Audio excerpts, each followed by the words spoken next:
चांगले गुण ओळखायला शिका ना. मी फिरते 500 दिवस पण मी काम चांगलं करते असं म्हणा. बायकांनो एकमेकींच्यातले चांगले गुण ओळखता येतील त्या दिवशी भांडणं बंद होणार आहे. त्यामुळे नात्यांवर बोलूया. आज सगळ्या नात्यांवर थोडं थोडं थोडं बोलत जाऊया. ही नाती सुंदर करूया. सासू सुनेचं नातं सगळ्यात पहिल्यांदा. सगळ्या सासवांनो अवघड आहे. आता सासूचं फार अवघड आहे. मी सासू आहे, एकुलते एक पोर आहे, सगळं त्याच्यात गुंतलेलं आहे. माझ्या मुलाचं लग्न ठरलं, मी घरातल्या सगळ्या भांड्यांची सभा घेतली. चमच्यापासून टाकीपर्यंत सगळ्या भांड्यांना एकत्र बोलवलं. म्हटलं या बाबांनो बसा, नवीन मालकीण येऊ घातली, तिच्या हाताची सवय करून घ्या. पडू नका, झडू नका, आवाज करू नका. काय भांडी समजूतदार. गेल्या 12 वर्षात एकदाही आवाज झालेला नाही. त्यामुळे थोडक्यात सासूने संसारातलं लक्ष कमी करायचं आहे. जमेल? जमवा. आणि सगळ्या सासवांनो 5 टिप्स देते महत्वाच्या. सगळ्यात पहिली टिप, सून घरात आली लगेच सांगायचं नाही काही नव्हतं बाई, किती कष्टाने. तुझ्या कष्टात येणाऱ्या सुनेला कौतुक वाटत नाही. तू सांगायला जाऊ नको. मी सांगू का सुनेला मला 2 साड्या होत्या, आता सुनेला 500, काय करू? रडू? अगं सांगूच नका. आणि सगळ्यात दुसरं, काटकसर शिकवायला जाऊ नका. मला 2 किलो तेल लागत होतं बाई, 4 लागते. लागू दे. तुझ्या नवऱ्याला 50 रुपये मिळत होते, तिच्या नवऱ्याला 500 रुपये मिळत आहेत. ती डोक्यावर ओतून घेऊ देत नाही तर पिऊ दे. तू बोलू नको. बोलायला जायचं नाही. हाताची घडी तोंडावर बोट. 498 ओ. कायद्याने तोंड बांधलेली सासूची आता अवघड आहे. आणि सगळ्यात आणखीन एक नियम, मुलगा बाहेरनं आला लगेच तांब्या भांड घेऊन पाण्याची बाटली घेऊन धावाधाव करायची नाही. आलास का रे, दमलास का रे, बस की रे, पाणी पिची रे. सून आणली आहेत ना घरात, ती म्हणे आलात का, बसलात का, दमलात का. तुम्ही आपली जपाची माळ घ्यायची आणि यांचं काय काय चाललंय ते बघत बसायचं.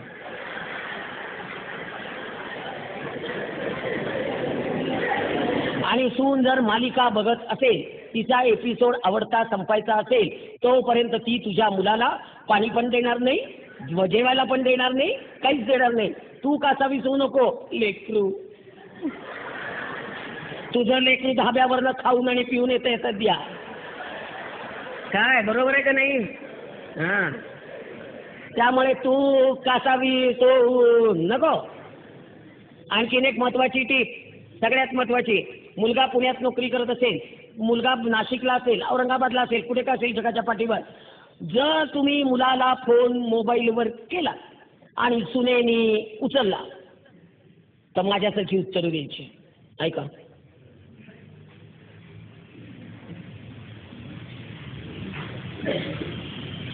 हॅलो हॅलो, हा रश्मी. अगं आज सकाळपासून तुझा फोन स्विच ऑफ येत होता ग सारखा, म्हणून मी आशुतोषच्या फोनवर केला शेवटी. अगं हो हो हो हो हो. अगं नाही, आता मी जयसिंगपूरमध्ये आली आहे. हां, संघर्ष महोत्सवाच्या कार्यक्रमात. अगं नाही, आज मी महालक्ष्मीचं करून आले. पण तुला उद्याचं विचारायचं होतं, विसर्जनाला येतेस का, काय ठरलं तुमचं म्हणून. हो हो हो हो हो हो चालेल चालेल. विचारतेय आशुतोषला फोन देऊ का नको म्हणायचं बरं का. असं विचारलं ना सुनेने की नाही म्हणायचं. नको नको नको देऊ, तुझ्याशीच बोलायचं होतं म्हणून फोन केला होता. हो हो. आता पाठीमागेच लागली आहे, देतेच. मग अगदी चेहरा पाडून हो म्हणायचं. बर बर दे दे दे. कुरळून गेलोय असं अजिबात दाखवायचं नाही. आशुतोष आशुतोष, उद्या कंपनीत गेल्यावर निवांत फोन कर. आता बंद करते.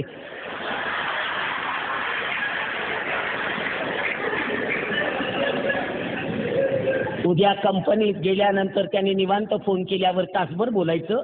सुने समोर 30 सेकंदच बोलायचं. लगेच सुरू करायचं नाही. जेवलाच का रे, करती का रे स्वयंपाक. आणि तिकडे स्पीकर ऑन असेल तर यांचं सँडविच होत आहे होय की नाही? हो म्हणा. सगळ्या अख्ख्या महाराष्ट्रात तुमच्या बाजूनी बोलणारी मी एकटी आहे, दुसरं कोणी नाही आहे. हा, मी एकटी बोलते. काय करणार, खरंच मी एकटी बोलते, तुम्ही बोलत नाही त्यांच्या बाजूने. त्यांचं सँडविच होत आहे ग. अगं एकीने त्यांना जन्म दिला आहे आणि एकी बरोबर त्यांना जन्म घालवायचा आहे. त्यांना दोघी हवे आहेत आणि तुम्ही दोघी म्हणता की हा पाहिजे तर नाही, काय करायचं, मला तोच पाहिजे. अगं हो, तुमचाच आहे दोघींचा. हक्क गाजवताना सुद्धा आईने थोडंसं आता मन काढून घ्यायचंय. तो तिचा नवरा आहे, तिचा हक्क जास्त आहे आपल्यापेक्षा. आणि सगळ्यात एक महत्वाची गोष्ट सुनांनो, नवऱ्याच्या हृदयाच्या पहिल्या कप्प्यात नेहमी त्याची आईच असते. आपण नेहमी दुसऱ्या कप्प्यातच असतो. त्यामुळे त्याच्या पहिल्या कप्प्याला धक्का लावायचा प्रयत्न चुकून सुद्धा करायचा नाही. मुलं झाल्यानंतर आपण तिसऱ्या कप्प्यात जात असतो आणि मुलं दुसऱ्या कप्प्यात येत असतात. पण तरी सुद्धा आपल्याशिवाय त्यांचं काही अर्थच, त्यांना कप्पी फार येतो. प्रॉब्लेम तिथं आहे, कप्पी फार आहेत. पण तरी सुद्धा सांगते, नवरा जिंकायचा असेल तर सासू जिंकता आली पाहिजे. सासू जिंका, नवरा जिंकला जाणारच आहे. मी तर सासूबाईंच्या पाठीमध्ये फार पळाली बाबा. आई आई आई आई आई, त्या म्हणायच्या अगं तो आलाय, म्हटलं येऊ दे, तुम्हीच द्या चहा. बाप रे, सासूबाईंना कळलं पोरगी चांगली आहे, त्यांनी फार प्रेम केलं. त्याच्यामुळे नवऱ्याने पण फार प्रेम केलं, फक्त फिरायला नेलं नाही एवढंच. पण आता मीच फिरते त्यामुळे काही प्रॉब्लेम नाही आहे. पण बायकांनो, समाधान असतं आणि हे समाधान मानता आलं पाहिजे. आणि सगळ्यात महत्वाची टीप सासूसाठी, आपल्या मुलाच्या आवडी निवडी सुनांना चुकून सुद्धा सांगायच्या नाहीत. त्याला हे आवडत नाही, त्याला ते आवडत नाही, त्याला असं लागतं, त्याला तसं लागतं. तिला नवरा समजावून घेऊ दे. नवरा समजावून सांगण्याच्या भानगडीत पडू नका. नवरा समजावून घेतला पाहिजे. आणि हा नवरा जर समजावून घेता आला ना तर आयुष्य चांगलं जातं. माझ्या मुलाला कोबीची भाजी अजिबात आवडत नाही. त्यांनी लहानपणापासून कधीही कोबीची भाजी खाल्ली नाही आणि मी त्याला वाढली नाही. त्याला त्यांनी एकदा मला सांगितलं, आई मला उग्रवास आवडत नाही, तू करत जाऊ नको कोबी, आम्ही आमच्या पुरता करायचं. आणि त्याचं लग्न झालं आणि 2 महिन्यांनी रश्मीनी मला विचारलं की आज तुमची मीटिंग आहे ना? म्हटलं हो, पण मी पोळ्या करून जाणार आहे, तू भाजी कर. आणि तिला अख्ख्या फ्रीजमध्ये कोबीच सापडला हो. आणि तिने कोबीची भाजी केली आणि आम्ही सगळेजण गोल जेवायला बसलो. तिने मुलाच्या पानात कोबीची भाजी वाढली, मुलाने माझ्याकडे बघितलं, मी मुलाकडे बघितलं, आम्ही दोघांनी कोबीकडे बघितलं. तिने माझ्याकडे बघून, त्यांनी माझ्याकडे बघून खून केले. तेव्हा माझ्या लक्षात आलं, आता आपण बोलायचं नाही, तो ती भाजी खाणार आहे. त्याने ती भाजी खाल्ली, तिला वाटलं त्याला आवडली म्हणून तिने परत घातली, त्याने परत खाल्ली आणि आता तो ती भाजी खातो. त्यावेळेला जर मी मध्ये बोलले असते तर भांडणच झालं असतं. एखादं तास बाउंड्री लाईनच्या बाहेर खणाडकन फेकलं गेलं असतं. आणि त्याच्यानंतर मी एकदाही म्हटलं नाही, माझ्या हातची खाल्ली नाही. बायकोचं ऐकतो, बायकोचं ऐकतो, बायल्या झाला गो बाई. त्याला ऐकावंच लागतंय, नाही तर त्याचं काही खरं नाही आहे अवघड. आणि सगळ्या आयांनो, मुलांच्या सुखासाठी आपल्याला अनेक गोष्टी ऐकाव्या लागतात.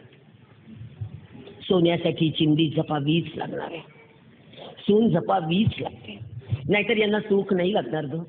आपल्या मुलाला सुख लागावं म्हणून सून जपा. फक्त आता चिंदी म्हणू नका. शिकलेल्या पोरी घरात येतात, इगो दुखावला जातो. परवा मी एका डॉक्टरांना विचारलं, डॉक्टर इगो सोनोग्राफीत दिसतो का हो? पण तो इगो फार दुखावला जातो, इगो. त्यामुळे आता म्हणा, सोन्यासाठी लॉकर जपा, चिंदी बिंदी काही म्हणू नका. फार अवघड जातं बरं. आणि सगळ्या सुनांनो, तुमच्या नवऱ्याला आम्ही 9 महिने पोटात सांभाळलंय ग. तळ हाताच्या फोडासारखं वाढवलंय. त्याला सर्दी झाली, आमचा श्वास कोंडला, त्याला ताप आला, मी त्याच्या कपाळावर पाण्याच्या गड्या ठेवत ठेवत रात्रभर जागलोय. तुझ्या नवऱ्याला शाळेत घालायला माझ्याजवळ पैसे नव्हते ग. आम्ही कर्ज काढून काढून काढून काढून त्याला शिकवलंय. आम्ही अंगावर एक कण पण सोनं घातलं नाही, पण तुझ्या नवऱ्याचं शिक्षण आम्ही फार चांगल्या रीतीने पूर्ण केलं बाई. आणि ज्या वेळेला तो वेल सेटल झाला त्यावेळी आम्ही तुम्हाला मिरवत आणलं, कारण आमची वंशवेल पुढे वाढावी म्हणून. जगाच्या व्यवहारात येण्यासाठी डॉक्टर नाळ तोडतात. ही आईशी असलेली 25 वर्षाची नाळ तुमच्या एकटीच्या येण्यामुळे लगेच तुटेल. थोडस नवऱ्याने आई आई केलं एवढा राग काय येतो ग? तुमचाच असतो तो. आम्ही परत पोटात घालून बंद करणार आहोत का? थोडाही संयम नाही. आणि सगळ्या सासवांनो, फार अवघड परिस्थिती आहे. गप्प बसण्याशिवाय आता पर्याय नाही. आणि आता सध्या सासूचा सगळीकडे दोष नाहीये. आज 3,40,000 अर्ज घटस्फोटाचे पेंडिंग आहे. आणि त्याच्यातले अनेक अर्ज, हजारो अर्ज हे एकट्या सासूमुळे नाहीये. यामध्ये सगळ्यात दोषी जर सासूपेक्षा कुणी असेल तर मुलीची आई आहे. मुलीच्या आईची मुलीच्या संसारातली ढवळाढवळ प्रचंड वाढलेली आहे. त्यामुळे खरी भांडण आहे. आमच्या वेळेला बरं होतं, पोरगी एकदा सासरी गेली की तिला पोर झाल्याशिवाय जेवायला जायचंच नाही. बरे होते ती परत बंधनं. आता पोरगी गेली सासरी की सत्यनारायणाला दुसऱ्या दिवशी गिळायला अगं. आणि मुलींच्या आयांनो, एक गोष्ट इथे ठामपणे उभारून सांगते, मुलगी म्हणून कुठलेही संस्कार करत नाही या. दुसऱ्याच्या घरी पोरगी पाठवायचे संस्कार नाही करत. आज मुलीवर संस्कार न करता मुलगी पाठवली जाते. फक्त तिला जन्माला आल्यावर एकच सांगताय, इंजिनियर व्हायचंय, डॉक्टर व्हायचंय. पोरांना पण तेच सांगायचं, इंजिनियर व्हायचंय, डॉक्टर व्हायचंय. पोरं वाईट वागतात, पोरी वाईट वागतात, बोलायचंच नाही. काय आई पण आहे, हे आई पण सोपं आहे. आणि मुलींच्या आयांना फार बंधनात राहावं लागेल पोरींना. आता काय वाईट वागतायत पोरी, बोलले तर राग येईल. आज 4 दिवस घरी टिकत नाहीये. 4 दिवस सासरी गेल्यानंतर 4 दिवसामध्ये पोरी परत येती जातीला गेल्या की परत येतच नाही. काय करणे, सगळीकडे त्रास नाहीये. आणि त्यामुळे आज मुलींच्या आईला माझा पहिला प्रश्न आहे, स्त्री पुरुष समानता, स्त्री पुरुष समानता, स्त्री पुरुष समानता. मला मान्य, मुलाच्या जन्माचं स्वागत करा, मुलीच्याही जन्माचं स्वागतच करा. मुलाला चांगले कपडे, मुलीला चांगले कपडे. मुलाला चांगलं शिक्षण, मुलीला चांगलं शिक्षण. मुलाला चांगली नोकरी, मुलीला चांगली नोकरी. मला सगळं मान्य. पण माझा प्रश्न असा आहे की जर ती मुलगी आहे तर तिला मुलाच्या इतकं बिनधास्तपणे आपल्याला वाढवता येतं? तिला सांगायचं नाहीये तू भारतीय स्त्री आहेस? तिला सांगायचं नाहीये तुला संवेदना आहे?